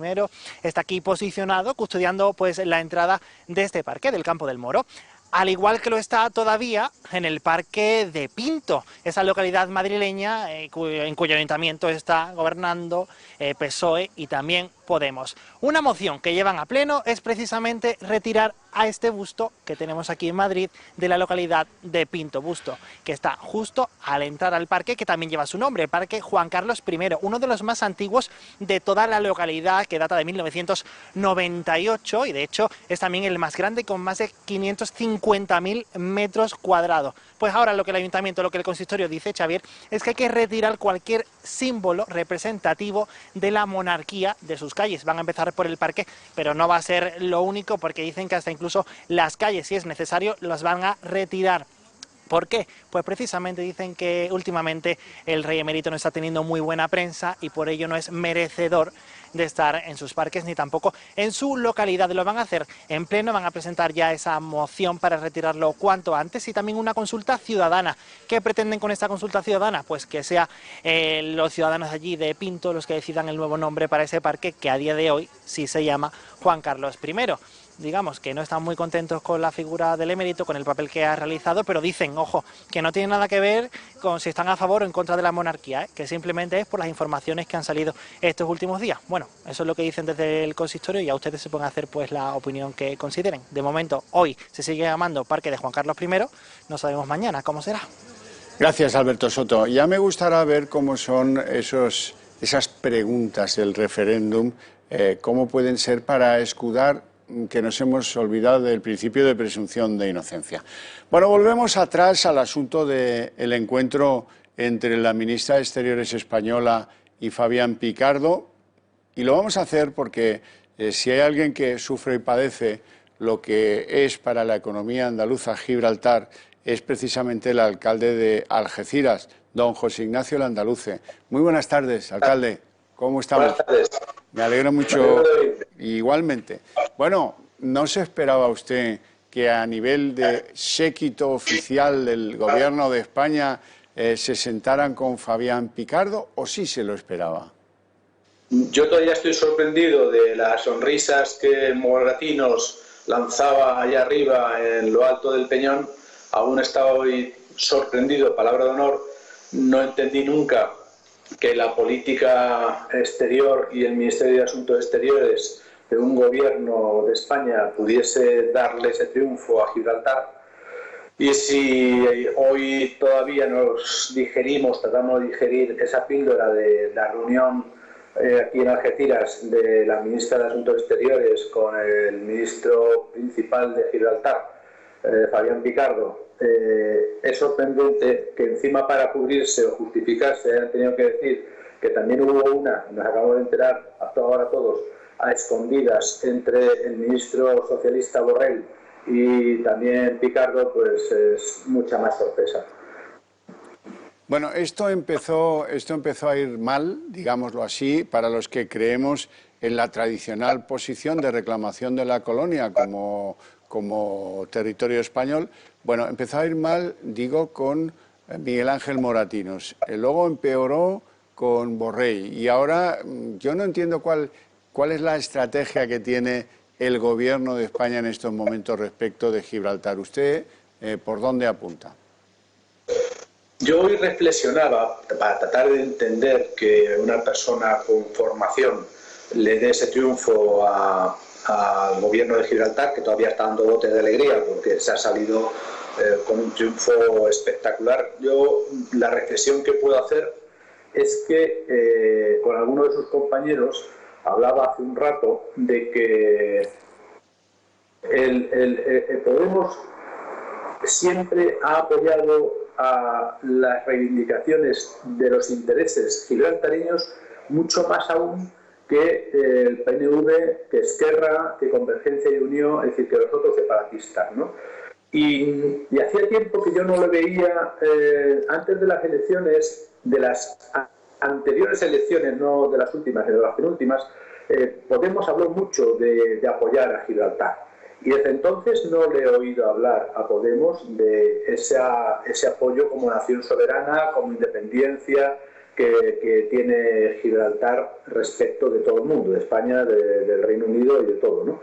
Y puede que tal vez ahí esté una clave, no lo sé, porque si tú lo piensas, ayer estaba la directora general aquí de Europa estaban miembros de la diplomacia española, del Ministerio de Asuntos Exteriores, que podían haber estado con esa reunión, incluso si querían haber tenido algún tipo de contacto para hablar distendidamente de lo que están hablando los ingleses y los españoles, que en esas reuniones siempre están los gibraltareños, por lo menos siempre hay 5 miembros de Gibraltar, del gobierno de Gibraltar. Podían haberlo hecho en la comida que tuvimos ayer todos los alcaldes con la ministra, que además a mí me da mucha pena porque nosotros en estos 2 días lo que hemos querido contarle a la ministra es que el campo de Gibraltar necesita el compromiso del gobierno de España, que nos vendieron una moto hace 2 años de que lo primero que aprobaba el gobierno del Consejo de Ministros de Pedro Sánchez era el Plan Campo de Gibraltar. El Plan Campo de Gibraltar es luchar contra el 30% del paro de la población, es luchar para evitar una poca competitividad en algunos aspectos, como la falta del tren, o como la falta de carreteras, o como la falta de valoración de los jueces y los fiscales, o la equiparación salarial, o tantos y tantos temas como son necesarios que se hagan en el campo de Gibraltar, y que nos vendieron eso hace 2 años, y que con la justificación de que resulta que tienen presupuestos prorrogados, que es falso, rotundamente falso, no se hacen cosas en el campo de Gibraltar. Bueno, pues todo eso que le hemos estado contando a la ministra, la fortaleza que tenemos, las debilidades que poseemos, las carencias que tenemos que cubrir, la no dependencia de nuestros trabajadores de tener que cruzar la verja para ir a buscarse el sustento, etcétera, etcétera. En vez de hablar de eso, pues Gibraltar nos ha impedido, y la ministra con esa foto nos impide esa voz uniforme, unánime, una sola voz que tenemos todos los alcaldes del campo de Gibraltar, los 8 alcaldes, de distintos colores, pero las mismas reivindicaciones, eso que necesitamos de ese gobierno de la nación, que lo necesitábamos antes con la lucha contra las mafias, que lo necesitábamos antes con el peligro del Brexit, que lo necesitamos ahora más que nunca con la pandemia y lo que está causando el coronavirus. Es decir, que necesitamos por justicia, que nos den la capacidad de ser españoles de primera, no de tercera categoría, pues resulta que esa foto nos la ha fastidiado todo, y los intereses de Gibraltar pueden ser que no sean los intereses del campo de Gibraltar. Es decir, nosotros queremos una zona junto con Ceuta, porque está teniendo mucha presión por parte de Marruecos, Ceuta ahora mismo en sus intereses comerciales. Necesitamos un compromiso en una zona donde va a ser muy duro, especialmente el Brexit. Así que en vez de dedicarse a cubrir nuestras necesidades, a atender nuestras debilidades, resulta que se han dedicado a atender, a contarle a Picardo en primera persona, de ministra de Exteriores a ministro principal de Gibraltar, con lo que eso puede tener de repercusión en todos los sentidos. Esa reunión que ha sido para mí una reunión que nunca se tenía que haber producido, la de Borrell tampoco, y por supuesto llevo criticando las sonrisas de Moratinos, que no sé de qué se reía, de verdad, es que es el día de hoy que no se entiende, que ningún diplomático en su sano juicio, ningún posicionamiento de defensa de los intereses y las posturas de cualquier país en sus reivindicaciones, como es la nuestra, de recuperar soberanía, aunque sea con un cogobierno, con una cosoberanía. Es decir, de ninguno de estos hemos conseguido saber cómo así perdió el tiempo, se dedicó a atender esto y no a nosotros, que somos los que le pagamos el sueldo, los españoles. Alcalde, permítame que hagamos una radiografía rápida para que nuestros espectadores estén al día, y yo mismo, porque hace tiempo que no veo estos datos. Ahora mismo el paro en la comarca del Campo de Gibraltar, ¿qué porcentaje arroja, más o menos? Tenemos ya el 31%. 31%, una situación de alerta roja. Una comarca, perdóneme, con los principales atractivos turísticos de Europa, es decir, Sotogrande, con 2 parques naturales espectaculares, con la única reserva intercontinental de la biosfera, con el primer puerto de España y del Mediterráneo, con la zona petroquímica y la zona industrial, el segundo polo industrial de España, con todas estas maravillas, y tenemos un 31% de paro y subiendo por culpa de la crisis y además esperemos que no empiece el tema del Brexit. Y con todo esto, que necesitamos cuatro cosas,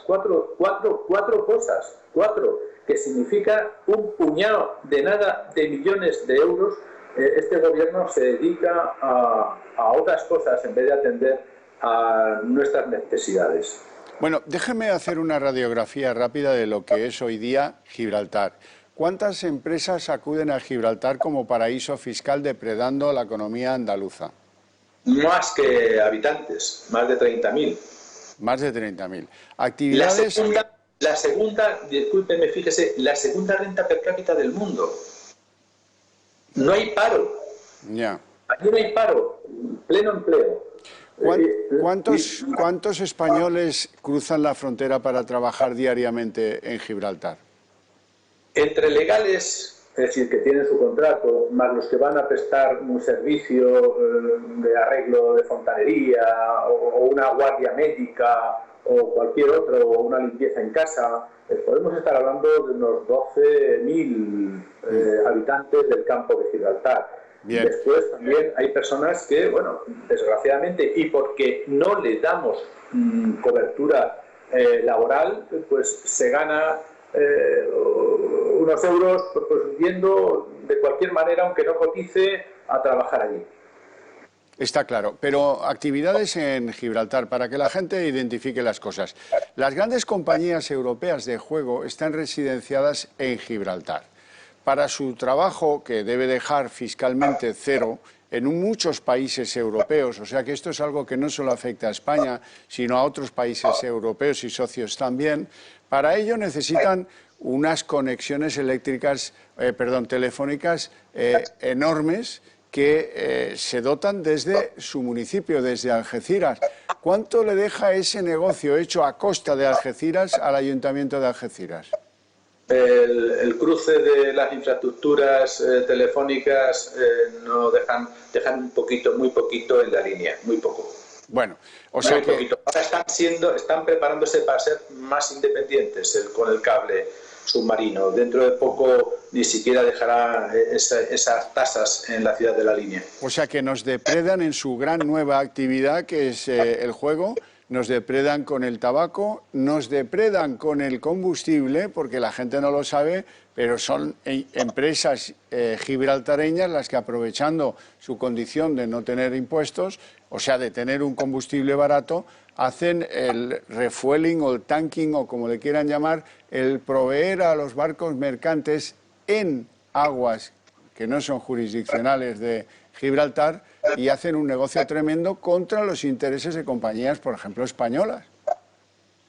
Ellos tienen unas aguas que se arrojan su paternidad, su propiedad, porque lo dice que tienen un 50% de las aguas de la bahía, pero nunca en el Tratado de Utrecht se le cedió absolutamente nada más que las aguas interiores del puerto. Es decir, un puerto de entonces, de hace 300 años, que eran muy pocas aguas. Pero, bueno, pues por la fuerza de los hechos, por la fuerza de posicionarse, de enfrentarse, de salir la Marina Real Británica junto con las lanchas de Gibraltar, de la policía de Gibraltar, a presionar a los buques de la Armada Española, que siguen pasando con una cierta periodicidad, pero son hostigados por parte de esta presencia. Hombre, la Armada Española es sensata, no va a investir a ninguna de estas lanchas, pero sí hace su trayecto incomodado por la presión de estas embarcaciones. Por seguir el relato, alcalde, ¿cuál es la relación de Gibraltar con el narcotráfico?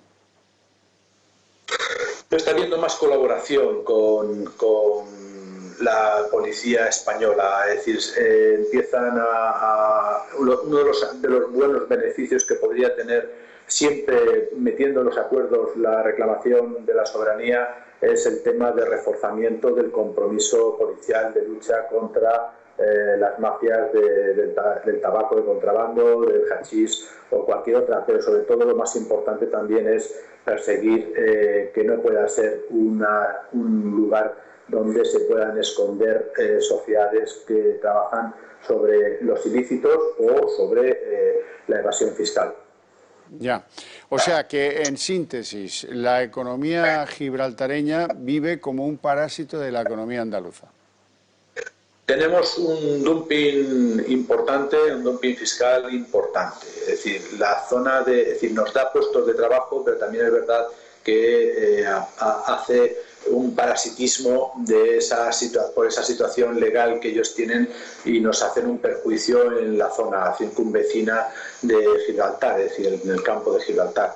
Hay mucho que trabajar, no es fácil, pero se puede lograr que podamos buscar situaciones donde nos beneficiemos de un desarrollo común y armónico sin aguantar esa competencia desleal que ahora mismo se está produciendo. ¿Picardo sigue viviendo en Málaga, alcalde?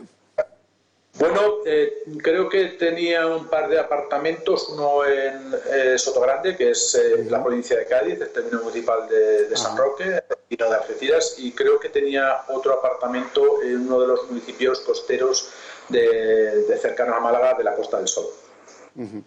Bueno, pues ese es el panorama y no acertamos a entender por qué en el mejor momento para la reivindicación española o para un acuerdo, porque no es lo mismo ser socios en la Comunidad Económica Europea, que ahora con el Brexit el papel del Reino Unido pues estaba más deudo de la idea de abandonar la última colonia que queda en Europa. Y sin embargo ahí ha llegado la puñalada de la ministra González Laya. Yo creí que teníamos una buena oportunidad. Los negociadores españoles del Ministerio de Asuntos Exteriores provenían del inicio con Dastis. Siempre se hablaba de cosoberanía y acuerdos, de distinta índole, medioambientales, fiscales, policiales. Siempre los trabajadores transfronterizos, no olvidemos que hay que darles trabajo. Es decir, nosotros podremos reclamar el territorio, pero sin lugar a dudas también tenemos que pensar que la gente tiene que comer, que a tus hijos tienes que darles de comer. No seamos insensatos, porque hay que hacer compatible nuestra reclamación histórica con también atender las necesidades de los españoles, ¿no?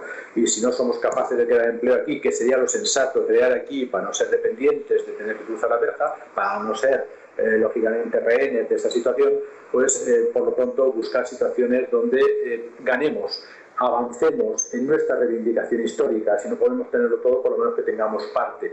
A mí la reunión de ayer me deja muy preocupado.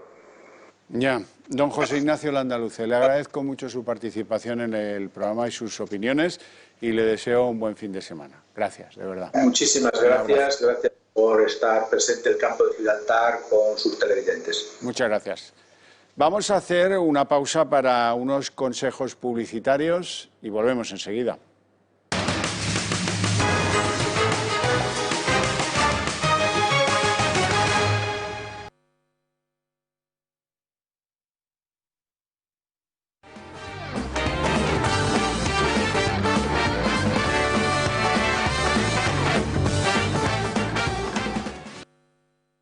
Bueno, ya les he comentado antes que se han tomado medidas en Cataluña. La Generalitat ha ordenado el cierre de las discotecas, de las salas de fiesta, de los locales de ocio nocturno en toda Cataluña por los rebrotes. Eso es una noticia importante, a ver si con ello mejoran los datos catalanes, que son bien preocupantes. 1.343 positivos en 24 horas y además 13 fallecimientos. Bueno, hoy es un día muy especial para muchos porque hoy se cumplen 7 años del accidente del tren Alvia. Fue tal día como hoy del 2013 en la famosa curva de Angrois. Era un servicio Madrid-Ferrol y hoy las víctimas han vuelto a salir a la calle. Han vuelto a salir a la calle porque no tienen ni idea de lo que terminó pasando, porque no se han aclarado, según ellos, lo que causó el accidente y quiénes son los responsables de ese defecto de infraestructuras. Produjo la muerte a 80 personas y heridas a 144. Las víctimas en todo momento, y llevan 7 años exigiendo justicia, han señalado al Ministerio de Fomento, que era el responsable de las obras, de los sistemas de freno y de guiado de ese tren, que se estrelló, como han visto en las imágenes, como recordarán todos, y las víctimas señalan a los diferentes ministros de fomento que ha tenido este país.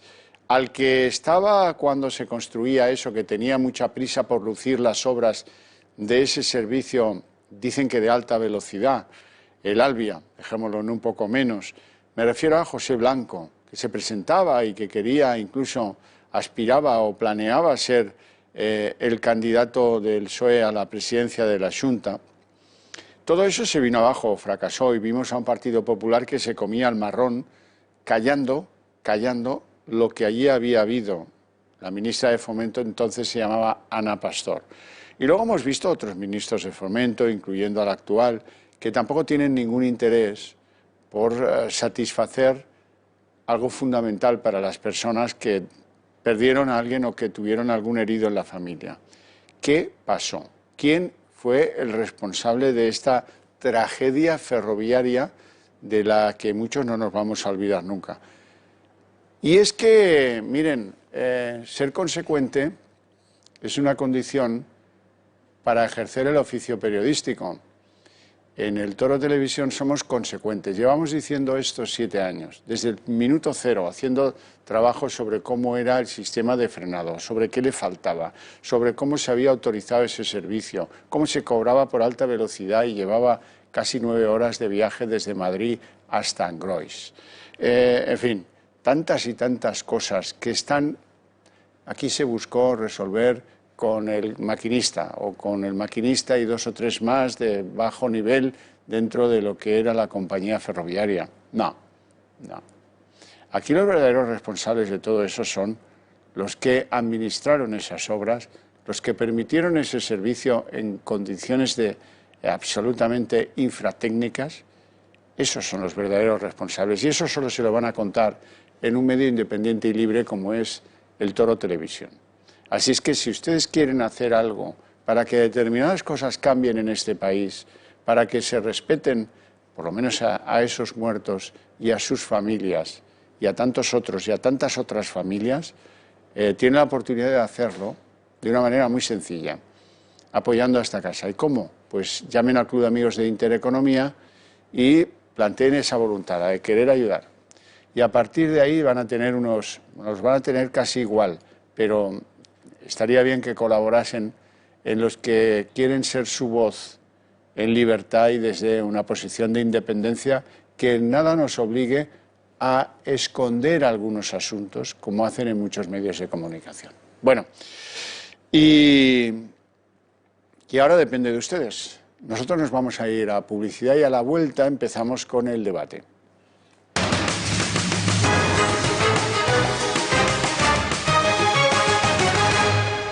Bueno, vamos con el debate. Ya están aquí sentados a mi lado, a mi derecha, don Manuel Pino, ¿cómo estamos? Pues muy bien, buenas tardes, secretario general del Club Liberal. A mi izquierda, don Francisco Gutiérrez, presidente del Club de los Viernes, ¿cómo estamos? Muy bien, aunque bueno, presidente no soy miembro. No, bueno, pues es verdad, tiene usted razón. Es miembro, pero con aspiraciones a ser presidente. A colaborar con quien sea presidente y, muy bien. Y a expandir el liberalismo. Vamos con el primer asunto del debate de hoy. La actitud más que dudosa de algunos que quieren ahora deshacerse del recuerdo de Juan Carlos I, el caso del Ayuntamiento de Izquierda de Pinto. No, que tenemos un parque Juan Carlos, que lo borren, la calle Juan Carlos I, que la borren, el monumento que lo quiten porque esto ahora, sin respetar el mínimo criterio de presunción de inocencia. Y ya, si me lo permiten, añado yo, que no es de mi cosecha, que es así, Susana Díaz, la presidenta de la Junta de los Seres, de la Junta de la Cocaína, de la Junta de Tiene Dinero Pasar una Vaca, la presidenta de los cursos de formación, que todavía eso tiene que dar mucho que hablar, la que protegió a Chávez, a Griñán, tal, esa dice que la Casa Real, deprisa y ya, tiene que ser contundente y ejemplarizante en lo que toca a Juan Carlos I. Es que aquí siempre habla el que menos puede. Sí, bueno, es la ley del embudo de la izquierda. O sea, ellos pueden hacer y decir lo que quieran y el resto pues a callar. y además sobre todo cuando hay ejemplos y resoluciones del Parlamento Europeo en contra del comunismo, por los cuales estatuas y calles a la Pasionare, a Santiago Carrillo, Lauro Caballero, aunque es socialista, pero bueno, también fue lo mismo. A Prieto, otro. Ya solo con lo del Vita, con lo que robó del Vita y cómo dejó tirado a los refugiados republicanos del sur de Francia, es para, vamos, para olvidarle. Pero a esa gente nada, les ponen monumentos y hacen con ellos todo lo que quieran. Al resto, aún sin tener un juicio de valor, sin haber una sentencia, sin haber nada, pues ya pues no, es culpable y hay que llevarlo a los infiernos. Manuel Pino. Bueno, yo creo que tenemos que huir de las condenas mediáticas. Yo creo que en este país ha puesto, llevamos ya tiempo, moda las condenas mediáticas, y cualquier declaración, como en este caso de la señora o señorita Corina, esta que ha denotado mucho sus ambiciones personales, y un policía que tiene también la corrupción en sus espaldas y está encarcelado, pues en base a esas declaraciones se monta un juicio mediático, un juicio de declaraciones, donde se condena a una persona como ha sido el rey emérito, que tiene todos los méritos y un relato histórico de mucho activo a favor del pueblo español. No podemos olvidar que el rey de España, cuando muere el general Franco, tenía los poderes absolutos que lo dejó a favor del pueblo con la democracia. Y ha actuado como un rey democrático, como una monarquía parlamentaria moderna, y lo dio todo a favor del pueblo. Ha sido el mejor embajador que ha tenido España en el mundo, el que más prestigio ha dado al país y el que ha facilitado más de 40 años de paz, convivencia y prosperidad a los españoles. Es así, eso es así su activo. Que hay sombras, que si las faldas y el dinero están ahora castigando su labor, pero tenemos que no perder de vista el relato histórico. Y el rey tiene un gran activo en su relato histórico a favor del pueblo español. Vamos con los... Perdón. No, quería hablar de Susana Díez, si me lo permites, porque tú has sacado el tema. Entonces, esta izquierda falsa, que cuando le afecta directamente los problemas tan gordos como el superescándalo de los seres andaluces, cómo ha estado en la instrucción obstruyendo lo que han podido. Pero es que hoy ya hay condena, y con la condena ella ha estado navegando como que no ha pasado nada. Y ese ha sido el mayor escándalo de corrupción. Los medios también han contribuido a taparlo. Tampoco es un tema que esté todos los días en los telediarios ni en las portadas de los periódicos. Estuvo un día y gracias. Pero es que asociado a eso también está la corrupción de los sindicatos de su partido en temas de formación, que también con condenas se está ocultando todo. Ahora hay juicios. Hay una vara de medir para la izquierda y otra vara de medir para la corrupción de la derecha. Siendo que, ya sé que en el ámbito judicial la moral tiene que quedarse al margen, la ley es la ley y ya está, pero no es lo mismo robar del dinero de los parados que aceptar regalos de un emirato árabe. Yo sigo pensando en la moralidad. ¿Que el delito puede ser comparable? Pues a mí no me lo parece, porque incrustar a tu gente en los seres de empresas por la que ni siquiera pisaron, se me antoja de una enorme gravedad, no comparable con, bueno, pues recibir dinero o tener unas amigas un tanto complejas, que es lo que, por cierto, es tradicional en la familia. Tampoco vayamos a escandalizar. El borboneo. El borboneo, como tradicionalmente se dice. Vamos con un asunto del día, Gibraltar. Yo tenía la sensación de que la salida del Reino Unido de Europa afianzaba la posición española de sentarnos a buscar una fórmula de solventar la solución para la única colonia que queda en Europa. Y que, bueno, pues venían en ese sentido buenas cartas. Todas las ha echado por tierra el mismo partido, el Partido Socialista. Empezó Moratino, siguió Borrell y ahora es Arantxa González Laya la que le ha dado la condición de parte igual, sentándose con Fabián Picardo y con medio gobierno suyo, y ella yendo con los directores generales a una bilateral entre los gibraltareños y España, que sigue reclamando oficialmente, históricamente, la titularidad de la colonia, con lo cual hemos hecho un pan como unas tortas. Sí, y no solamente lo que es la colonia en sí, es que incluso lo más importante hoy en día es el istmo, porque el istmo nunca se cedió en el Tratado de Utrecht. Entonces ahí es donde está el aeropuerto, entonces están usando territorio español como si fuera propio, Y aparte de eso, bueno, ya están haciendo la colonia de las colonias, o sea, todo lo que es el campo de Gibraltar lo están convirtiendo pues en mano de obra barata y además encima sin derechos, porque luego es que pagan todos los seguros sociales, pero luego no reciben nada.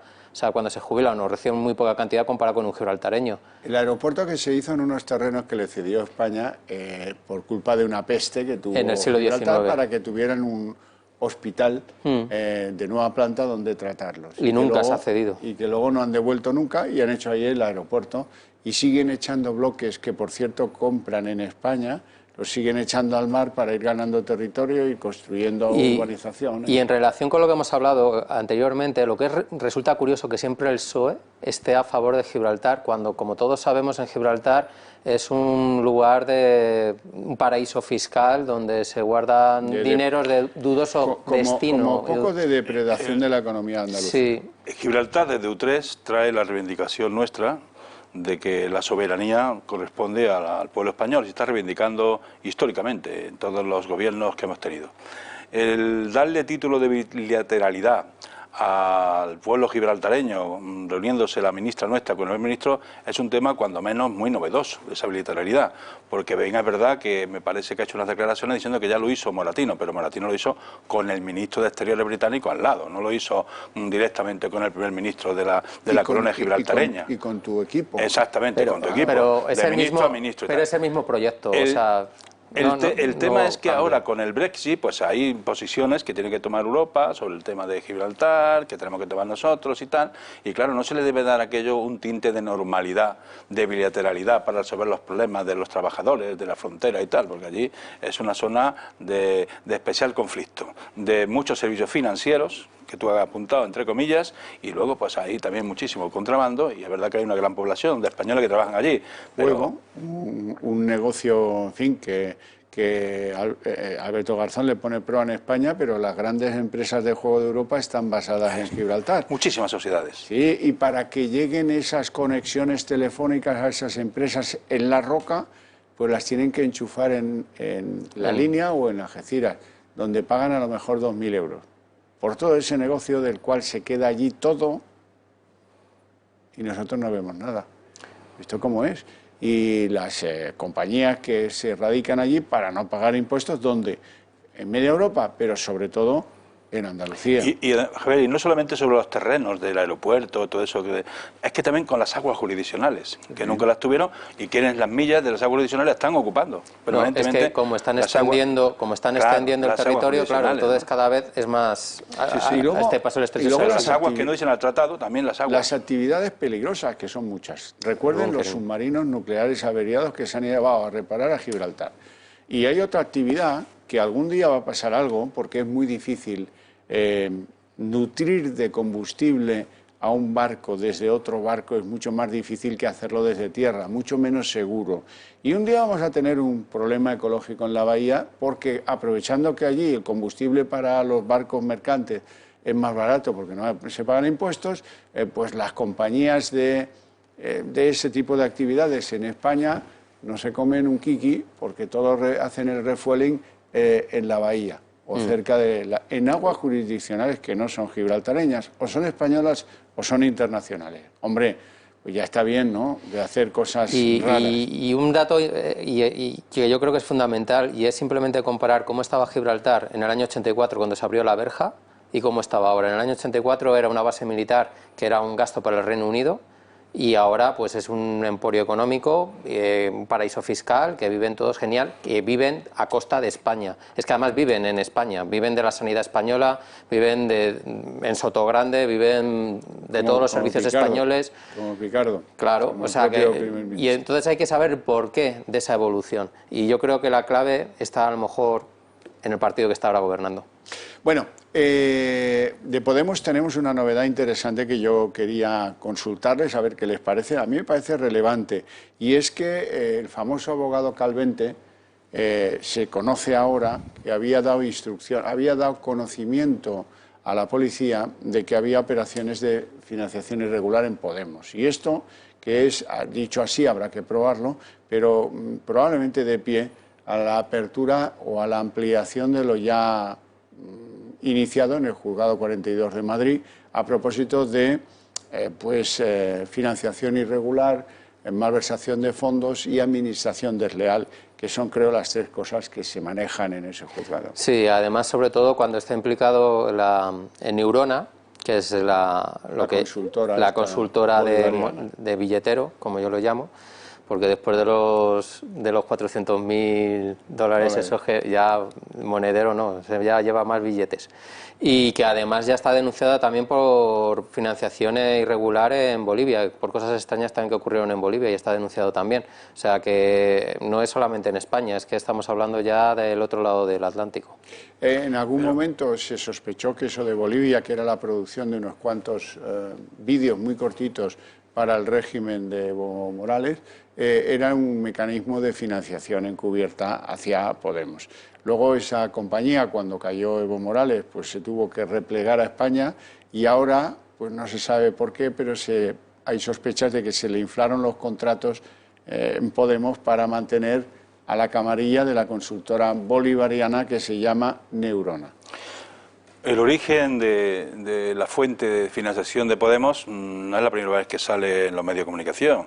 Que viene dinero de Venezuela, ya Monedero tuvo problemas personales de contratos. Que viene dinero de Irán, pues también desde la tuerca ha salido varias veces en los medios de comunicación. Que viene dinero también de Bolivia, pues también lo hemos tenido. O sea que hay una fuente de financiación por colaboraciones en países que ideológicamente coinciden en el modelo político transportable que quieren traer aquí, ¿no? Y yo creo que han recibido. Lo extraño es que nuestros, digamos, supervisores de ese tipo de conductas de financiación ilegal, cómo no tienen estudiado las fuentes y cómo no actúa pues la Fiscalía Anticorrupción, la UDEZ, lo que corresponda. ¿Por qué no?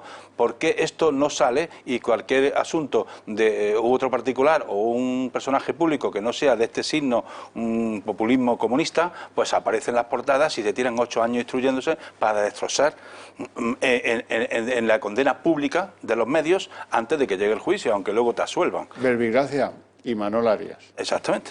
Y tantos otros, ¿verdad? Sí. Y dice, oye, a lo mejor 30 años por... Bueno, ya veremos en qué queda. O Rita Barberá. Hombre, Rita Barberá, que la pobre estuvo allí en un caso sangrante, ¿no? Y al final, pues no quedó en nada, nadie lo condenó. Pero era porque no interesaba. Bueno, pero es un tema que tienen calado. Pero el responsable de fiscalizar ese tipo de conductas tendrá que actuar. Y si no actúa, pero la diferencia, pues alguien le está diciendo que no actúe o no tiene interés en actuar. La diferencia ahora con respecto a otros años es que ahora es ya un organismo más o menos oficial quien lo está denunciando. Antes era más como informaciones que salían, pero que no eran tanto de organismos oficiales. Sí, pero fíjate, al final va a ser el abogado que trabajaba dentro y para ellos, como siempre pasa, despedido. El contable de Filesa. El abogado despedido. El contable de Filesa, el despechado siempre. Y además el abogado despedido es el que habla al final. Y es que además, como parece ser, porque los de Podemos lo han hecho fatal, porque como le han denunciado por acoso sexual, entonces él ya no está obligado a guardar el secreto profesional. Entonces ahora ya puede decir todo lo que tiene del partido. Ojalá lo haga. Quiero que abordemos un tema que me duele porque demuestra que tenemos poca calidad en algo fundamental, que es el sentido de la justicia. Hoy se cumplen 7 años del accidente del famoso Alvia de Angrois, y en el que murieron, como he dicho antes, 80 personas y 144 fueron heridos. Y las víctimas tienen que salir a la calle 7 años después porque todavía no han depurado las responsabilidades de quien consintió que ese tren con esos frenos, con esa dirección y con ese trazado estuviera dando un servicio que a todas luces no correspondía con lo que el viajero había pagado en el billete, que era un tren de alta velocidad, con seguridad, con tal y con cual. Esto, además de hacerle un daño tremendo a una industria de las más punteras que tiene España, puso en cuestión que a la hora de las responsabilidades, sí, el maquinista, sí, el jefe de la línea, sí, el no sé qué, pero de ahí para arriba, de los que dijeron, date prisa en acabar estas obras que a mí me conviene para ganar las elecciones, de esos no se ha sentado ni uno solo de ellos en el banquillo. Y esto es muy preocupante. Y uno de los máximos responsables del ramo, de lo que era el de Fomento, el ministro de Fomento de la época, ahora tiene una consultoría que dice que tiene contactos para contactar con las empresas públicas y con las administraciones públicas. O sea que Pero es una pena que dejemos, siempre dejamos un nicho de duda que es un signo de que esta sociedad no se autorrespeta. Hombre, hay un principio general que el que causa un daño está obligado a repararlo. Si el daño es de Adif, o el daño es de Fomento, o el daño es de quien sea, tendrá que reparar el daño, ¿no? Y ahí, pues si hay que personarse y pedir las indemnizaciones compensatorias del daño, pues tiene que producirse la compensación del daño causado, ¿no?